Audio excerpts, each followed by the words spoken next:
Long ago, when animals spoke like humans and wisdom traveled inside stories, there lived a clever creature named Tortoise. He lived with his wife, Bella, in a land that had forgotten abundance. The rains had failed. The farms were tired. Cooking pots stayed empty for days. Tortoise was known everywhere for being clever and painfully stingy.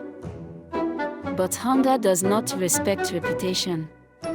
Even Tortoise was desperate.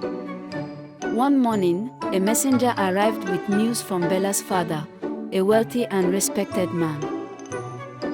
There would be a harvest festival. Food would overflow. Yams would be plentiful. Soup would be rich. Tortoise's heart leapt. But this visit carried weight. To visit one's in-laws was sacred. You arrived humble. You ate modestly. You showed restraint. Tortoise turned to Bella. I promise you, my wife, I will behave. I will eat only what I am given. Bella said nothing. She only watched him. They set out early, walking the long road to the neighboring village. With every step, Tortoise argued with himself. I will be polite. But what if the food is too little? I must respect my in-laws. But what if the food is too good? Then, before they even arrived, the air changed. The smell of yam porridge floated toward them. Rich palm oil, pepper, slow-cooked yams. Tortoise swallowed hard. At the village gate, drums welcomed them. Voices praised him. Welcome, son-in-law. You honor our family. Tortoise bowed, smiled, and greeted everyone perfectly. But inside him, hunger sharpened its teeth. They were seated. Food was served. Each guest received a small, respectful portion, enough for manners, not for hunger. Tortoise finished his bowl in moments. His stomach was not satisfied. Then opportunity appeared. The host stood. We must fetch water and palm wine.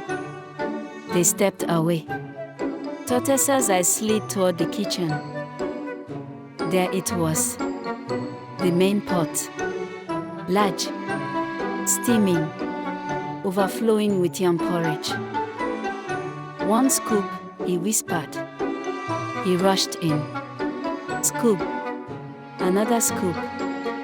Footsteps. Voices returning. Panic. Nowhere to hide the food.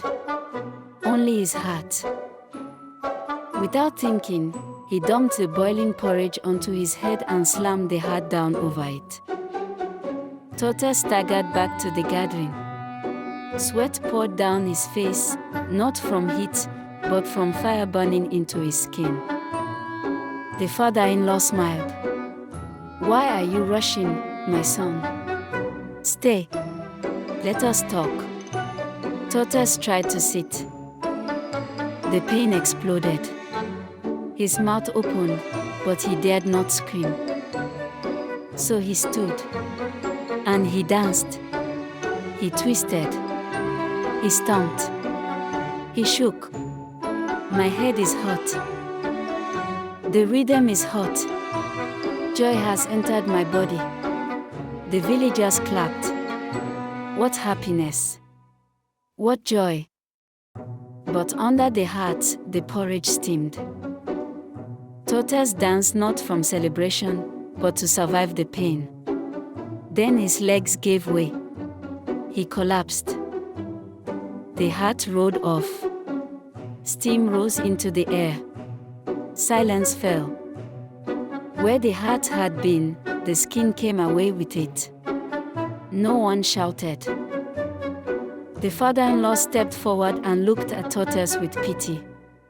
My son, the shame of being discovered lasts longer than the pain of a burn. And that is why, To this day, the tortoise's head is bald and his shell rough and scarred. A lesson written on his body forever. Greed may satisfy you for a moment, but shame will follow you for a lifetime.